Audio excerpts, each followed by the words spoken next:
Photoshop est un logiciel extrêmement fiable.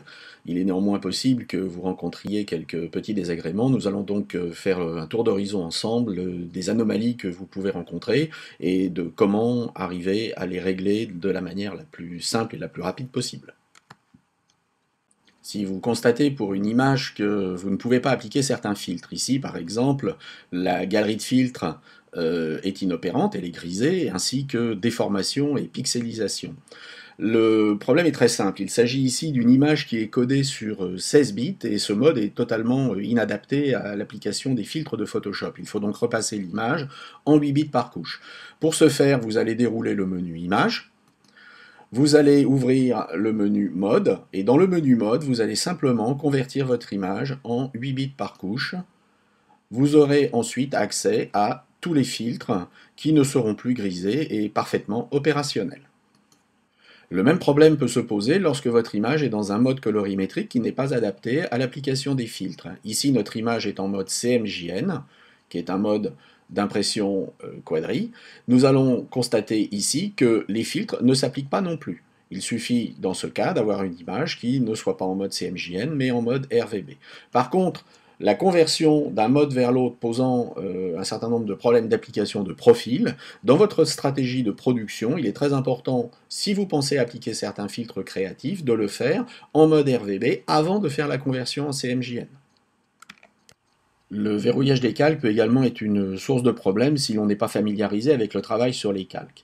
Le verrouillage au départ est quelque chose d'assez simple. Ici, le calque, le roi du fauteuil, va être verrouillé en cliquant sur le petit cadenas et on ne pourra plus effectuer aucune opération sur le calque, ni déplacement, ni application de filtre, ni peinture, etc. Par contre, il est important de comprendre que l'on peut très bien avoir un calque non verrouillé de manière globale et avoir interdit certaines opérations. Interdit l'opération qui est de travailler sur des pixels transparents, interdit de travailler sur des pixels déjà existants dans l'image, ou interdire le déplacement. D'autre part, on peut cumuler, par exemple ici je vais cumuler l'interdiction de travail sur les pixels transparents et le déplacement, et on peut également cumuler avec un verrouillage global du calque. Donc si on ne fait pas attention, on peut très bien récupérer un fichier de ce type et puis se dire bah tiens je vais déverrouiller le calque, mais on n'a pas pensé que le calque était toujours verrouillé au niveau des pixels transparents et au niveau ici du déplacement. Donc pensez bien toujours à vérifier que vous avez bien ici tous les boutons en position neutre et qu'en bout de ligne, vous n'avez absolument aucun cadenas, de manière à être sûr de pouvoir effectuer toutes les opérations dont vous avez besoin sur un calque. L'interaction entre les sélections et les calques doit être bien comprise. Si par exemple ici je trace une sélection et que je veux copier ce qui se trouve sur l'image, au moment où je vais copier, une boîte de dialogue va m'interdire de le faire en m'indiquant que la zone sélectionnée est vide. En fait, c'est tout simplement parce que je suis actuellement sur le calque 1 et que ce calque est vide. Si je veux copier ce qui se trouve sur l'arrière-plan, eh bien il va falloir que j'aille me positionner sur l'arrière-plan. Et ici, maintenant, je vais pouvoir copier ce qui se trouve sur cet arrière-plan. Je peux maintenant désélectionner et je peux recoller ce que j'ai copié sur l'arrière-plan.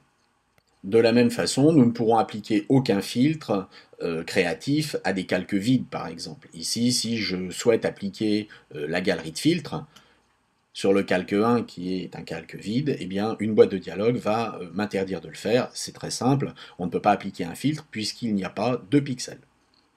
Si lorsque vous tracez avec un outil, par exemple ici la brosse à 98 pixels, sur votre calque et qu'il ne se passe rien, il ne s'agit pas forcément d'un bug. Pensez à bien vérifier dans les options de votre outil que vous êtes en mode normal. Ici, vous constatez que nous étions en mode transparent, il était donc normal de ne absolument rien peindre. Passez en mode normal et vous allez pouvoir ensuite travailler. De la même façon, il est possible que l'opacité ait été modifiée, voire le flux en mode aérographe, et que cela ait un impact sur le résultat que vous obtiendrez. La pipette nous permet de sélectionner des couleurs dans l'image et de définir la couleur de premier plan ou la couleur d'arrière-plan à partir des couleurs sur lesquelles on clique. Nous avons tous vécu cette petite mésaventure de cliquer sur une couleur et de constater qu'elle s'appliquait à l'arrière-plan. Ici, vous voyez que c'est l'arrière-plan qui a été affecté. Si je change, c'est toujours l'arrière-plan qui est affecté. Il ne s'agit pas d'un bug, il suffit simplement dans le panneau couleur de vérifier quelle pastille est sélectionnée et de manière à choisir la couleur qui sera définie. Ici, il s'agit de la couleur d'arrière-plan. Pour définir la couleur de premier plan, il suffit de cliquer sur la pastille de premier plan. Et le problème est maintenant réglé. Lorsque je clique à l'intérieur de l'image, la couleur qui est définie est la couleur de la pastille de premier plan.